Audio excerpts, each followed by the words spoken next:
The statements we're about to show you are from the Holy Quran, and is said to be the official, unchanged, pure word of God, revealed over 1400 years ago. Claiming to be the word of God is a heavy statement, and without proof, or if a single contradiction is found within the book, the apparent word of God will be proven false. So without further ado, let's put the book to the test.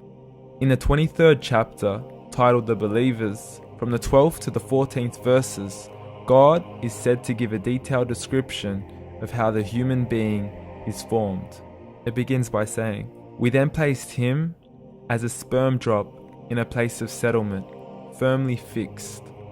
Then we made the drop into a alaqa." We will translate this word very soon. "And then we changed the alaqa into a lump. Then we made out of that lump into bones. And then we clothed the bones with flesh. Then we caused him to grow and come into being and attain the definitive human form."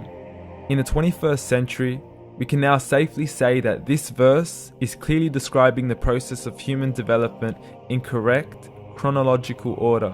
However, what we should be paying attention to in particular is the second stage, referring to the development of the embryo. The specific word used to describe the embryo in this verse is the word alaqa.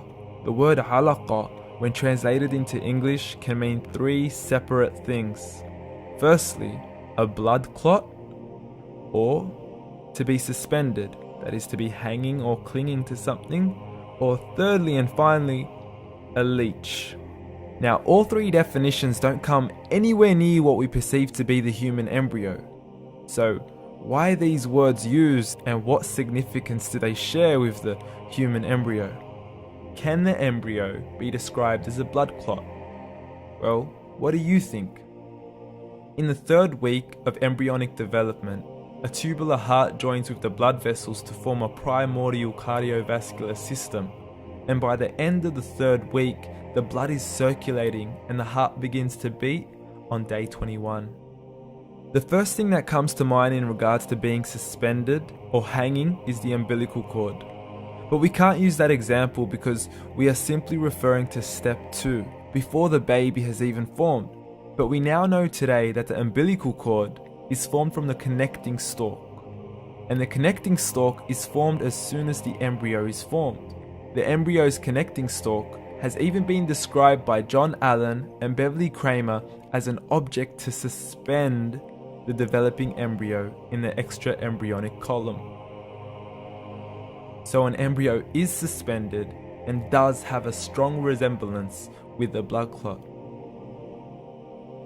What on earth would an embryo have to do with a leech? Figure A shows the structure of an embryo at 25 days. Figure B shows a leech. Now please note once again that the embryo in this stage is no greater than the size of a kernel of wheat. This is an X-ray of the embryo at 22 days. This is the internal structure of a leech. It's mind-blowing stuff, but you still haven't seen anything yet. This is the head of the embryo at 22 days.